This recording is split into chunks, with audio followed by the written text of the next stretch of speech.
started 2025 with a victory at stage 1 from Louisiana, Bass Pro Shops back dangler, Justin Cooper.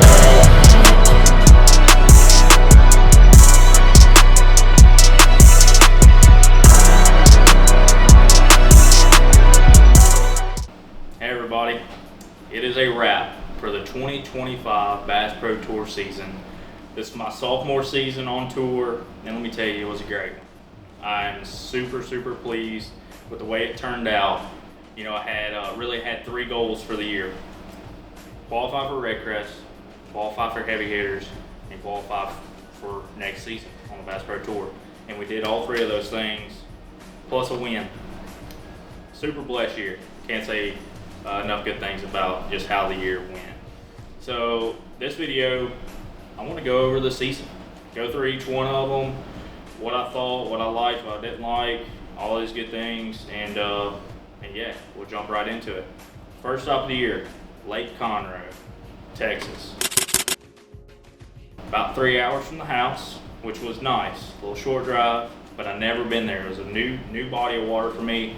I went pre-practice right before off limits, learned a little bit about the lake, did a lot more idling than anything, you know, marking brush piles, rocks, that kind of deal, grass. And it definitely come into play. My pre-practice definitely helped me for the tournament. And yeah, best tournament of the season, pulled out a win at Lake Conroe, man. I never thought I could win one, but I did. I knew, let me rephrase that. I know I could win one. I never thought I would win one. But awesome. Let's see, I had, obviously, we fished all 3 days. In 4 days of fishing, I weighed 112 fish on Sport Tracker for 268 pounds and 7 ounces. My final day weight was 70 pounds and 5 ounces out of 34 scorables. My best period was day 2, where I had 72 pounds in the first period at Conroe. Awesome event. I caught them both ways that I love to do it. Obviously, my first period, I was scoping, using my Garmin Live Scope with that XPS Rocking Shad, targeting individual suspended fish, and really racked up the weight that way. And then I literally idled 300 yards to the grass that was just behind it in the back of that cove, and got in the grass with a chatter bomb and a lip, and caught the rest of my weight in those other 2 periods. So phenomenal tournament, super blessed. Yeah, couldn't start the year better. Stop 2 was Harris Chain. I have experience at Harris. I've been there a couple times before, so yeah, I felt confident with that one on the schedule. I finished 20th, made the knockout round, barely squeaked in the knockout round. I was the last guy to squeak in, and I burned everything I had to the ground. I was fishing a lot of submerged grass with a speed worm and a chatter bomb, and then I had a little bit of a deal. The thing that got me into the knockout round was my scope period, where I had a little bitty cove that had some fish floating around, chasing some bait in like 4 foot of water, and I caught 2 or 3 in that last period to get me there. The knockout round was not very successful. I only caught 5 bass in the knockout round, so we didn't make the championship round, but still awesome. We had 29 scoreable bass in that event for 66 pounds, 10 ounces. Like I said, got to catch them out of some grass again with ways I love to do it. Harris Chain, yeah, I stayed close. I didn't make the run to Apopka, got one in Apopka. Obviously, that was where the majority of the guys that made top 10 went. I opted to stay close, fish history, a lot of history there, and it worked out for me, so another good event. Third stop, Lake Murray. It's a place I've been to once before, and it wasn't very nice to me. I lost that tournament, was my rookie year on the Pro Circuit. I lost the fish to get paid, and that was pretty similar to how the Bass Pro Tour tournament event went this year at Lake Murray. I did not make the knockout round. I did not get paid. Potentially lost the fish to get paid again. It was unfortunate. Only had 12 scoreable bass in 2 days of fishing for 38 pounds, 11 ounces. Caught a big one though. I had like a 513 there. So I did have a good one for heavy hitters. But yeah, caught, I think, majority of my fish scoping. Only had 6 squirrels both days, which kind of stinks. now looking back at that. But it is what it is. Scoped my first period, fish docks in the second and third period, just didn't work out. It was a tough event. It was, even for the guy, Drew Gill won that one, and it was, you know, pretty tough on them as well. So definitely a tough event. So 2 for 3 on knockouts. Then we went to event number 4, Chickamauga Nickajack. First 2 days on Chickamauga, knockout round championship on Nickajack. Never been there before. I went pre-practiced, checked for like a day and a half or so. Same thing, I just idled around, marked stumps, you know, that were in shallower water that I hope would play. They definitely did, so that was huge. You know, that kind of deal. Got there, idled around a lot, you know, looking for offshore schools. That one was in May, early May, so I figured there was going to be some offshore schools. Figured there was going to be some late spawners, fry garters, that kind of deal. And yeah, that one was unexpected. We made the championship at Nickajack. So for that event, total I had 46 spoilable bass for 123 pounds and 5 ounces. You know, I was super pleased to make the knockout there, to get to Nickajack. I knew I could after the fish that I found in practice. I was pretty confident I could. Made Nickajack, and from there I was like, yeah, I think I practiced Nickajack for 2-3 hours. Just got a little bit of experience on it, just in case I did. And actually, the spots I fished, I didn't even fish in the tournament. Fished all new water in the tournament. Ended up squeaking into the championship round, and didn't do that well in championship round, but still great event. Made the championship. So that's 2 top 10s on the year right there. Fifth stop was Kentucky Lake. Place I've only been to once before. It was a different time of year. We were there this year in June, early June, and I was looking forward to that one because Kentucky Lake's coming back.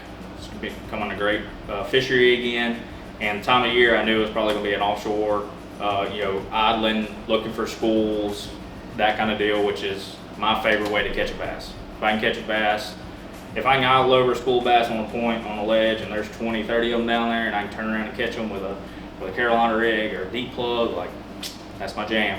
I am one happy camper. So that's what I did. I spent all my practice idling, looking for schools, and it was worth it. You know, I marked several schools, and then actually was able to elaborate in the tournament, find more schools, but we made the knockout round there as well. We had total, I weighed 51 spoilable bass for 120 pounds, even. Knockout round was pretty slow. Unfortunately, I thought I had the fish to make championship round, but the schools were there and they just would not bite. It was super frustrating because the day before, the second day of qualifying, they were munching. I mean, you pull up to a school, you went over and you were about to catch 5 or 6 in a row. And in the knockout round, you were going to get a bite first cast, and that was it. And it may have been scoreable, may not have been, and you might not have caught it. So here's what it is, but super thankful to make another knockout round. So there we are. We were, let's see, that would make 4 knockout rounds for the year out of 5 tournaments. So hey, we were on a roll there. Stage 6, Potomac River, end of June. Potomac River, place I had good history before. I have a top 10 in a pro circuit my rookie year, 2021. I fished another event there where I had a top 30, 25, something like that. And so I was looking forward to going there. I had a lot of confidence going into that body of water, and it was fun. And let me tell you, it was better than what everybody thought. The only bad thing, it was hot. That was the hottest tournament I probably ever experienced. Practice was brutal. The first day of the tournament was brutal, but the fish were biting. It blew everybody out of the water about how good the weights were and what it took to make the knockout round. You know, we made a run at that one. We were sitting in 20th after day 1, and so I knew I had a shot, and I wasn't gonna say I stumbled on day 2. I just didn't have quite enough strong day 2 to get me into the knockout. I finished 27th place, I think only like 6 pounds out of the cut to make the knockout, so I was really close. And honestly, I lost the fish to get into the knockout round there. It was a good tournament though. It was a good tournament. Got paid. Yeah, that's the main thing. We got paid, so that was great. Caught them on a lot of fish on a speed worm, a few on a chatterbomb, out the grass mainly. So I was happy camera the way I caught them. Yeah, and yeah, got out of there with another check. And then stage 7, Saginaw Bay. Place I'd never been to before, didn't even get to pre-practice. And let me tell you, it looks big on a map, don't get me wrong. When you get out there, it's a little mini ocean. And it's way bigger than what it might appear on the map. And I went into that tournament thinking I could kind of target both species, smallmouth and largemouth. And first day of practice, found a great area, kind of a zone for smallmouth, and it kind of limited me to go find largemouth on that same, side of the lake. So that was my downfall there. It went down on the other side of the lake as far as largemouth, and largemouth dominated that tournament. Some smallmouth guys did well, but definitely not the tournament that I wanted. I finished in 57th place. I had 58 pounds of bass, and which 58 pounds of bass after 2 days, any other place that's decent. I mean, it's not great, but for here, it took over, I think, I want to say like 115 pounds just to make the knockout. Insane weights. But is what it is. We started off the year with a bang. We didn't end with quite the bang, but still phenomenal. Ended the season, Angler of the Year, not quite sure, because as we're filming this, they're still fishing at Saginaw, so I'm sure Logan probably dropped what I finished. Probably a number, slap a number on there, yeah. Slap a number of what I finished Angler of the Year. Came into Saginaw in 9th in points, hopefully stay in top 20. Surely stay top 20, fingers crossed. So yeah, great season, all in all. Man, looking forward to next season already. Team series in the fall, look forward to those. But yeah, great year, great season, accomplished all the goals, got the win.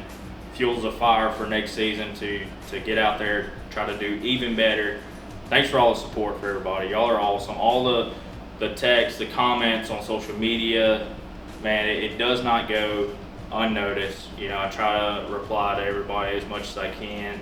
Y'all are what keep me going. I want to prove to myself that I can do this, but I also want to prove to everybody that I can do it too, and that I want to, make y'all proud.